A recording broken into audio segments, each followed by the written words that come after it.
मेरा सवाल गठबंधन को लेकर है। पश्चिमी उत्तर प्रदेश का एक चेहरा है जो पिछले दिनों में काफ़ी चर्चित रहा है। मैं बात भीम आर्मी के संस्थापक चंद्रशेखर की कर रही हूँ। उनसे बातचीत भी हुई। आपको लगता है कि उनको आप लोगों को गठबंधन में लाना चाहिए और उनको लाने से पश्चिमी उत्तर प्रदेश में आपके गठबंधन पे फ़र्क पड़ेगा वोटों पे?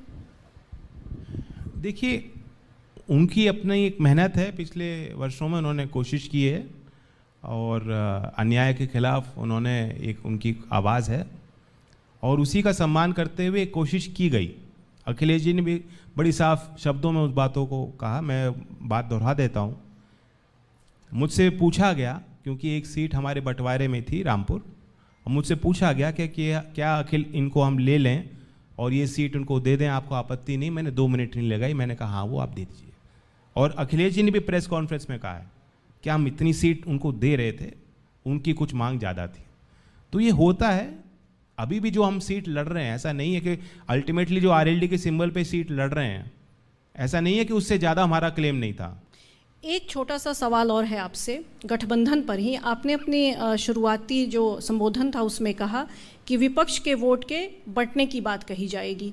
जाहिर सी बात है कही जाएगी, क्योंकि कहीं ना कहीं विपक्ष का जो वोट है वो बंट रहा है। तो आपको नहीं लगता कि आप लोगों को कांग्रेस को भी साथ में लाने की कोशिश करनी चाहिए थी? देखिए, विपक्ष का वोट इतना बट नहीं रहा जितना बीजेपी से वोट हट रहा है। जिस तरह से एक आप देख रहे हैं कि एक दरवाज़ा उन्होंने लॉक करने की कोशिश की है, लेकिन भगदड़ मच गई है। यही संकेत हैं, क्योंकि हम और आप दिल्ली में बैठकर, नोएडा में बैठकर हम लोग नहीं बता सकते। जिसको चुनाव लड़ना है वो जनता के बीच रहता है, उसे मालूम है कि जनता की क्या पुकार है। कहीं ना कहीं वो एक फैक्टर है, एक संकेत है, एक प्रमाण है कि ज़मीन पे पूरी तरह से माहौल तब्दील हो चुका है।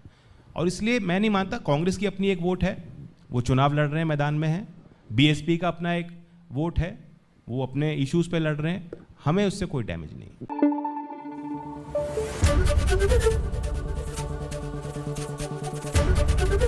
एबीपी न्यूज़ आपको रखे आगे।